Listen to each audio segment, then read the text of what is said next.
বিশেষ ট্রাইব্যুনালে সাংবাদিক হত্যার বিচারের দাবিতে ভূঁইয়াপুরে মানববন্ধন।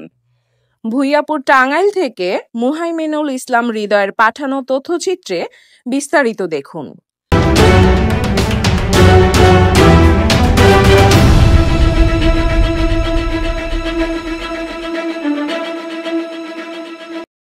গাজীপুরে সাংবাদিক আসাদুজ্জামান তুহিনকে প্রকাশ্যে কুপিয়ে হত্যার প্রতিবাদে ও হত্যাকারীদের বিশেষ ট্রাইব্যুনালে বিচারের দাবিতে টাঙ্গাইলের ভূঁইয়াপুরে মানববন্ধন ও প্রতিবাদ সমাবেশ অনুষ্ঠিত হয়েছে।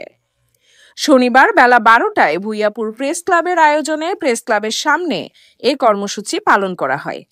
এতে ভূঁইয়াপুর প্রেস ক্লাবের সাংবাদিক সহ বিভিন্ন শ্রেণী পেশার মানুষ অংশ নেন। প্রেস ক্লাবের সাধারণ সম্পাদক কামাল হোসেনের সঞ্চালনায় সমাবেশে বক্তব্য রাখেন প্রেস ক্লাবের সাবেক সভাপতি শাহ আলম প্রামাণিক, আক্তার হোসেন খান সহ অনেকেই। এ সময় বক্তারা সাংবাদিকদের বিরুদ্ধে সংগঠিত অপরাধ বিশেষ ট্রাইব্যুনালে বিচার ও সাংবাদিকদের নিরাপত্তা নিশ্চিত করার দাবি জানান। সেই সকল সাংবাদিকদের বিরুদ্ধে সংগঠিত যে অপরাধী হবে বা যা অপরাধগুলো হয়েছে সেই অপরাধগুলি বিশেষ ট্রাইব্যুনালের আওতায় এনে বিচার করতে হবে। তা নাহলে অপরাধীরা যেভাবে আদালতের যে দীর্ঘসূত্রিতা রয়েছে এবং যেভাবে তারা পার পেয়ে যায় সেই পার পাওয়ার সংস্কৃতি থেকে মুক্ত হতে হবে। এবং তাই আমাদের যে জোরালো দাবি, সেই দাবিটি হচ্ছে বিশেষ ট্রাইব্যুনাল গঠন করতে হবে। সেই গঠন করার মাধ্যমে সাংবাদিকদের বিরুদ্ধে যে অপরাধীরা অপরাধ সংগঠিত করবে তাদের বিচার নিশ্চিত করতে হবে। তবেই সাংবাদিকদের যে সুরক্ষা এবং নিশ্চিতের যে বিষয়টি, সেই বিষয়টি উঠে আসবে এবং অপরাধীরা তারা অপরাধ করতে অনেকবার ভাববে। তাই আমরা এইখান থেকেও যেমনটা দাবি জানাচ্ছি এবং এই দাবি আমরা সারা বাংলাদেশ ব্যাপী ছড়িয়ে দেব এবং এই আন্দোলনটি, আমাদের যে বিশেষ ট্রাইব্যুনালে বিচার আন্দোলনটি, এই আন্দোলনটি কঠোরভাবে সারা বাংলাদেশে সকলেই পালন করবে এবং আমাদের এই দাবি বাস্তবায়িত করবই। ইতিহাস দেখলে দেখতে পারি যে ব্রিটিশ আমলেও সাংবাদিকতা ছিল, পাকিস্তান পিরিয়ডেও সাংবাদিকতা ছিল, কিন্তু বাংলাদেশ হওয়ার পরে যত সাংবাদিক খুন হয়েছে, হত্যা হয়েছে, এত ঘটনা এর আগে এই ব্রিটিশ পিরিয়ডেও ছিল না, পাকিস্তান পিরিয়ডে ছিল না। এটা অত্যন্ত দুঃখজনক। আগে ব্রিটিশদের কাছে আমরা ছিলাম পরবাসী, পাকিস্তানদের কাছে ছিলাম আমরা সতীন পুত্র, কিন্তু বাংলাদেশের বাড়িতে আমরা বাংলা মায়ের সন্তান আজকে এই অহরহ খুন হয়ে যাচ্ছে, যেটা আমরা প্রত্যাশা করি নাই। এই স্বাধীন দেশে স্বাধীন পেশাকে বিবেক, যাদেরকে জাতির বিবেক বলা হয়, তাদেরকে এভাবে হত্যা করা হবে। আমরা বিগত সরকারের সময় আমরা যে সরকার ছিল সেটা হলো দলীয় সরকার। সে দলীয় সরকার কারণে দলীয় সরকারের ছত্রছায়া অনেকে এইগুলো করেছে এবং সরকারি ছত্রছায়া আবার তারা পার পেয়ে গেছে। কিন্তু এই মুহূর্তে যেহেতু দেশে মানে দলীয় সরকার নেই, আমরা প্রত্যাশা করেছিলাম অন্তত সাংবাদিকরা এই সময় নিরাপদ থাকবে, কিন্তু এই সময়েও এসে সাংবাদিকরা খুন হচ্ছে, হত্যা হচ্ছে। আমাদের এটা বলার ভাষা নেই। আমি শ্রোতাদের সাথে একমত হয়ে বলতে চাই যে আগে সাংবাদিক সুরক্ষার ব্যবস্থা করতে হবে, তারপরে যে সমস্ত সাংবাদিক খুন হয়েছে, হত্যা হয়েছে, তাদেরকে দৃষ্টান্তমূলক শাস্তির আওতায় আনতে হবে।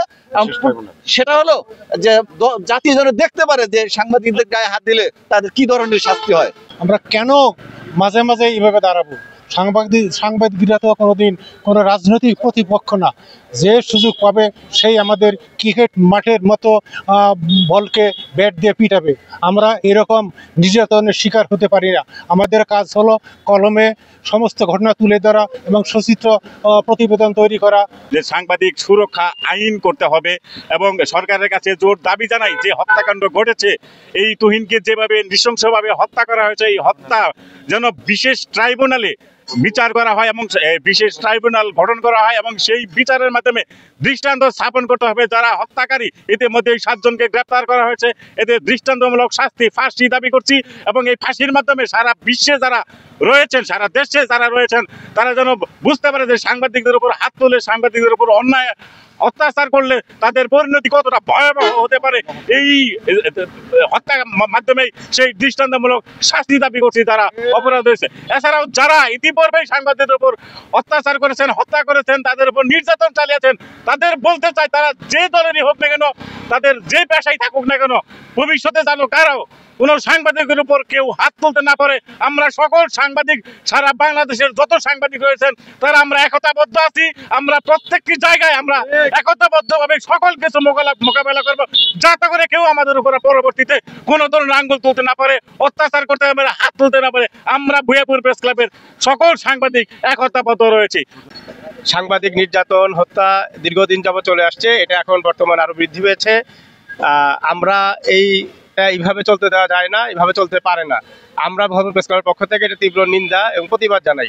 পাশাপাশি ভূঁইয়াপুর প্রেস ক্লাব, টাঙ্গাইল জেলা, পাশাপাশি বাংলাদেশের সাংবাদিকদের সকলকে ঐক্যবদ্ধভাবে এই আন্দোলন সংগ্রামে ঐক্যবদ্ধ হওয়ার জন্য আহ্বান জানাই। গাজীপুরের এক সহকর্মীকে সন্ত্রাসীদের দ্বারা হত্যা করা হয়েছে, তারই প্রতিবাদে আজকে এই ভূঁইয়াপুর প্রেস ক্লাবের পক্ষ থেকে আমরা এই মানববন্ধনে দাঁড়িয়েছি।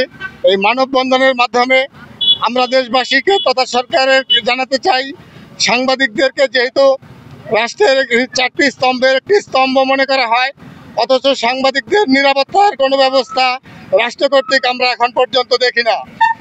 গত 7 তারিখে গাজীপুরে আমাদের যে সহকর্মী হত্যা করা হয়েছে, আমরা ইতিমধ্যেই জেনেছি গতকাল রাত পর্যন্ত 7 জনকে গ্রেপ্তার করা হয়েছে।